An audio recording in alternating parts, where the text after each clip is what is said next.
Imagine waking up as a goblin and later becoming so overpowered that Thanos would snap, and you'd still be around. Well, you don't have to imagine, as this series is just that. Everything starts on a dark, stormy night. This night is different because the dark moon claims the life of a very strong person named Kanata. A woman stabs him over and over, trying to make sure he dies. As he is dying, Kanata thinks about his past life. He realizes that his name isn't important anymore, but he knows this night will be his last. The woman is determined to kill him. She says his name and tells him he's going to die. No one can be stabbed like that and not be close to death. Kanata is surprised the next day when he finds out he's still alive, but not as a human. It's his first day being reborn, and when he opens his eyes, he sees a green, ugly creature that turns out to be a goblin. The elder goblin looks at him and tries to think of a name. He once named a goblin born on the same day Kichi, so he can't use that name again. He decides to name Kanata Ru. Kanata, now Ru, is upset about the simple name he's been given. He can't move his body or legs,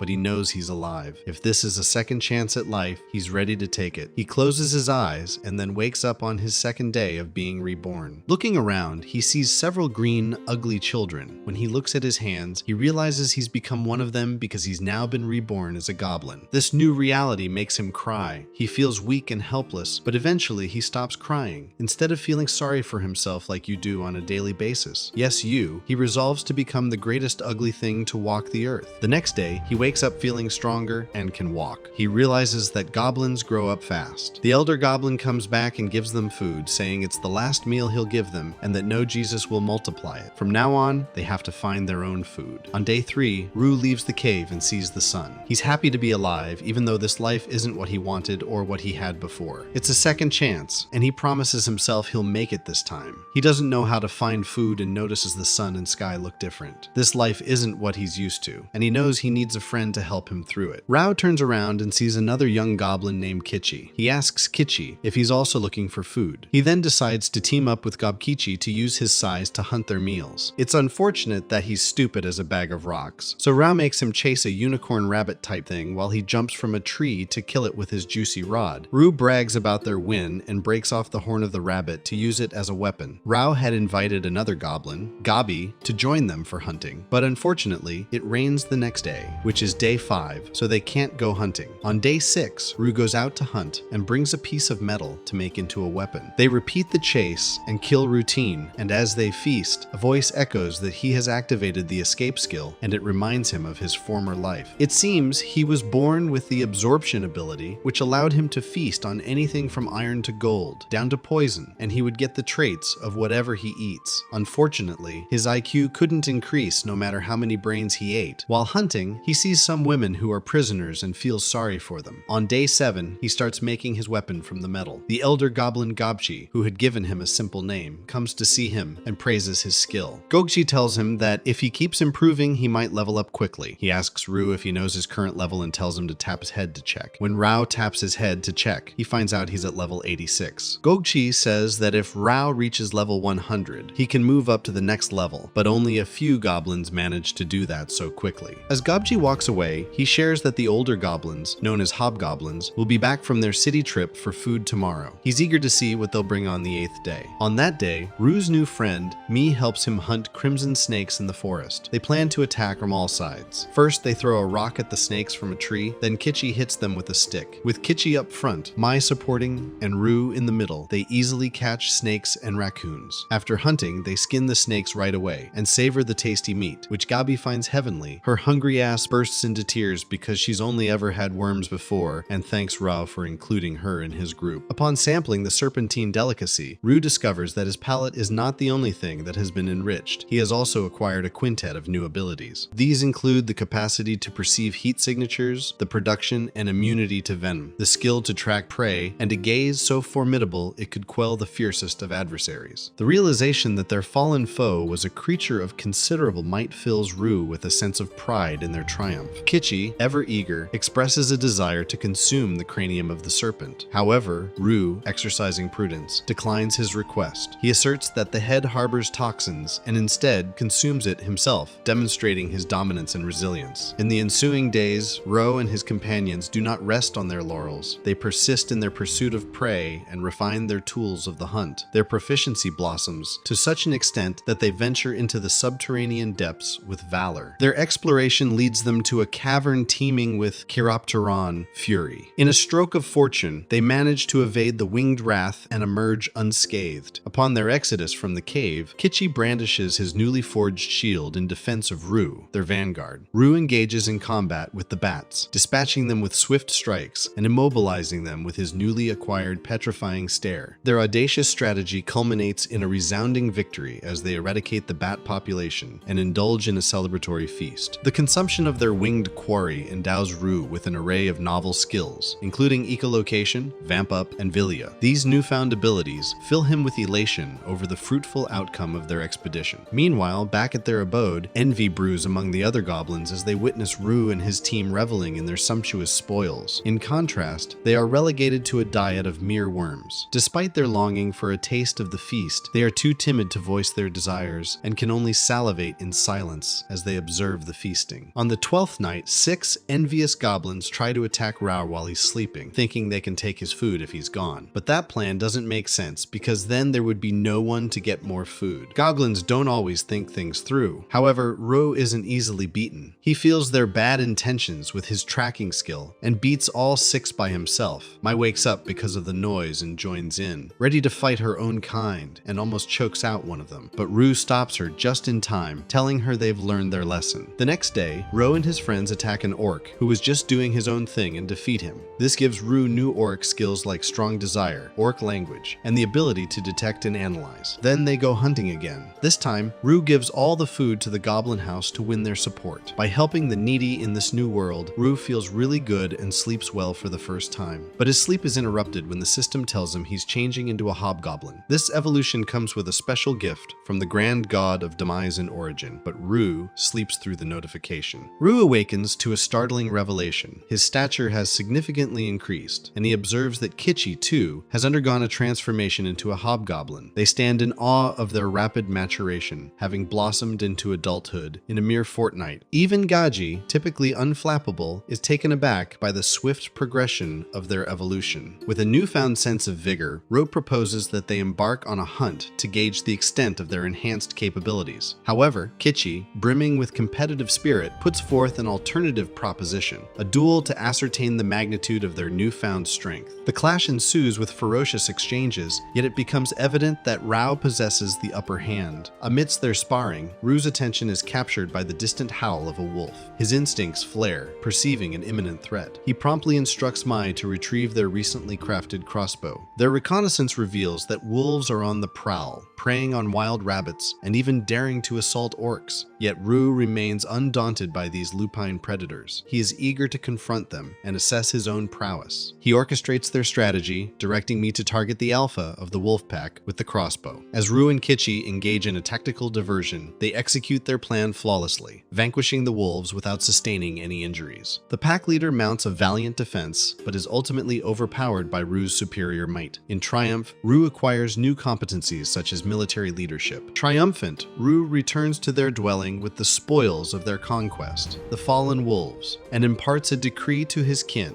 They must emulate his hunting endeavors daily to foster self-reliance and not depend solely on him. Initially clueless about the art of the hunt, they beseech Rue for guidance. After some coaxing, he concedes and commits to imparting his knowledge of hunting and weapon crafting. This act of mentorship cements his status as the revered chieftain of all goblins. In the wake of their rigorous training, the goblins witnessed a marked improvement in their abilities. But there was also something else he noticed. It wasn't just him and Kichi that grew. Now Mai is developing into an older, sexier being, making Rue feel all sorts of ways freaky about her. On the 17th sunrise of Rue's existence within the goblin fold, he was met with a somber discovery. The human women who had been confined within a cavern prior to his emergence into this world had succumbed to mortality. With haste, he relayed this grim news to the venerable Grandpa Gaji, and together they conducted a ceremonial pyre to pay homage to the departed souls. Rao grappled with the notion that humans could inflict such fate upon their own kind, while Ro, with a deeper understanding, contemplated the possibility possibility that they may have sought solace in a tranquil demise. Despite the weight of this event, life's relentless march beckoned, and Rue heeded its call. By the 26th day, Rue had resumed his role as the drill master of his Goblin Legion, now spearheaded by a young female named Go. They pursued physical excellence with fervor, each stride propelling them towards greater strength. Rao embraced the mantle of their guardian and mentor, ensuring their continuous progression and evolution. Concurrently, he honed his own might and scoured the forest in pursuit of novel skills to master. As Gao's repertoire of skills burgeoned and his confidence swelled, he returned to his tutelage of the goblins. Abruptly, their session was interrupted by the arrival of a contingent of hobgoblins. Rue's initial instinct was to brace for conflict, suspecting them to be adversaries due to their goblin lineage. He poised himself for combat, brandishing his blade. However, Mai interjected with a revelation. These hobgoblins were kin, seasoned hunters of their clan who had been absent for the duration of the month,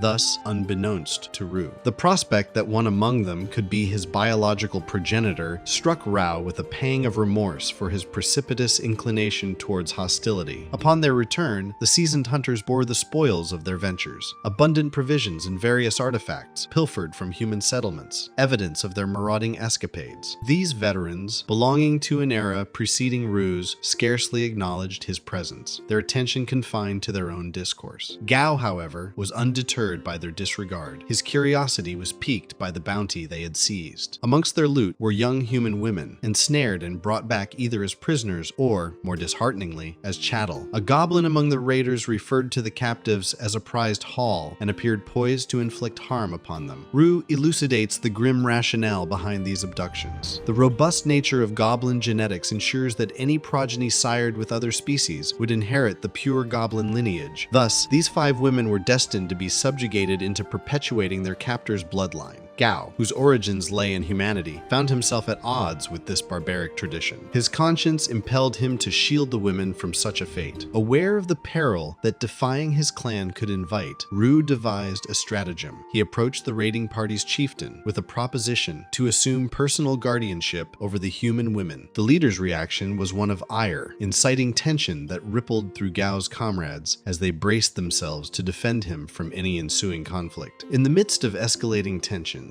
the arrival of a goblin elder with silvery locks, known as Hobsi, alongside a skilled goblin mage named Hobsato, brings a sudden hush over the crowd. With wisdom in their voices, they impart that internal strife is not the solution they seek, acknowledging the inherent belligerence of their kind, which makes a peaceful resolution unlikely. Hobse proposes an alternative. Let the chieftains of the old and new guard duel it out. The stakes are high. The victor will have the authority to dictate the course of action for all. This suggestion is met with unanimous approval, leading to an intense showdown devoid of any weaponry. The battle is swift and decisive, with Rose showcasing superior combat prowess and swiftly overpowering the leader of the preceding generation, thus claiming victory. In the aftermath of the duel, Gobji, with a furrowed brow, levels an accusation at Rue, claiming underhanded tactics were employed due to the presence of spider threads during their weaponless combat. However, Rue counters this claim with a calm explanation. The spider threads are an intrinsic part of his being, akin to the abilities of Spider-Man. He reveals that this unique power was bestowed upon him after consuming a formidable arachnid creature of the forest. The origins of his ability remain a mystery to the onlookers, leading them to perceive Rue as an extraordinary individual endowed with remarkable talents. With Rue's honorable victory in the duel, he ascends to the role of village leader, a position that grants him the authority to enact his will. He swiftly exercises this newfound power, issuing a decree that ensures the safety of the human women who have been captured, forbidding any harm to befall them. He reassures the women of their protection and reveals his intention to arrange for their return to a human settlement in the near future. Amidst this turn of events, the woman with fiery red locks finds herself grappling with bewilderment. She ponders over Roe's unexpected benevolence, questioning the motives behind his merciful actions so soon after their capture, and wonders what he might desire in return. Roe articulates his desire for the women to be more than mere mere idle captives. He envisions them as valuable sources of insight into the human realm. Through conversation, he uncovers their past. They were enterprising merchants journeying towards a distant city, their path abruptly interrupted by a goblin ambush. The knights sworn to protect the merchants fell under the goblins' might, leaving only 5 women who survived the onslaught. These women were then taken with the grim intent of expanding the goblin lineage. Rue harbors a sense of empathy for the tribulations endured by the women, yet he consciously restrains his emotions, cautious not to exhibit overly human tendencies. The remainder of the day unfolds without incident, leading the narrative to dawn upon the following day. Gabu arrives, bearing breakfast for the human women, who now exhibit a semblance of joy. Rue observes their newfound smiles and laughter, recognizing it as their means of resilience amidst challenging circumstances. He watches them eat, gradually gaining a deeper understanding of each one. The energetic girl is highly skilled in raising animals and blacksmithing, demonstrating a natural talent in both areas. The twin sisters, with their complementary skills, excel not only in cooking, but also in making clothes, displaying a remarkable versatility. The girl with glasses, although an alchemist, lacks an engaging personality and tends to be overlooked, while the redhead stands out as a promising new warrior, eager to prove herself. After acquainting himself with their abilities, Rue takes on the responsibility of training all the goblins, including the more experienced older ones. These senior goblins, unused to such intensive training, quickly find themselves exhausted. Despite their fatigue, Rue pushes them to persist, refusing to let them give up easily and maintaining a rigorous training schedule. Over the course of several days, even the older goblins, who were initially resistant to their new leader, start to show signs of improvement in their behavior, making Rue's leadership role considerably easier to manage. Shortly after, a heavy rainstorm hit their area. Despite the weather, Rue and Kichi continued their intense training in the cave, leaving them thoroughly exhausted by the time they went to bed. That night, the former leader, still resentful of being replaced by someone he considered unworthy, decided to create trouble for Rue. Along with his accomplices, he sneaked into the cave where the human women were sleeping, with the intent to mistreat them. He was getting ready to have some sexy fun with them. However, Rao's special ability to sense danger alerted him to their plans. He swiftly intervened, using force to subdue the troublemakers. The leader was not happy that Rao stopped their fun. He thinks it was probably because Rue has no idea how much fun it is to get his freak on with a human woman, but Rao doesn't care and knocks him out anyway. After capturing all the misbehaving goblins, Rue apologized to the human women for waking them and reassured them, asking them to return to sleep. The red-haired woman, witnessing Rue's kindness and protective nature, was overcome with relief and happiness, and she began to cry. Rue then told Kichi and me to wake everyone in their group, as he wanted them all to see the consequences of such serious misconduct. With the entire group gathered, Rue administered a harsh punishment to the wrongdoers, making an example of them. One of the culprits was left hanging upside down until morning, ultimately dying, serving as a grim warning to the others about the severity of such actions. This incident solidified Rue's authority and demonstrated the importance of maintaining order and discipline within their community. The following day, Rao encounters a unicorn, and through effective teamwork, they manage to defeat it. Consuming the unicorn grants Rue new abilities, including rapid healing and a unique attack that strikes 3 times consecutively. These newfound powers not only bolster his strength as a leader, but also increase his attractiveness to the red-haired human girl, who begins to show a desire to be close to him. However, Rue remains oblivious to her true intentions, simply sleeping beside her without taking any further action. If you like this video, make sure to like and subscribe for more, and check out some of our other series shown on screen now.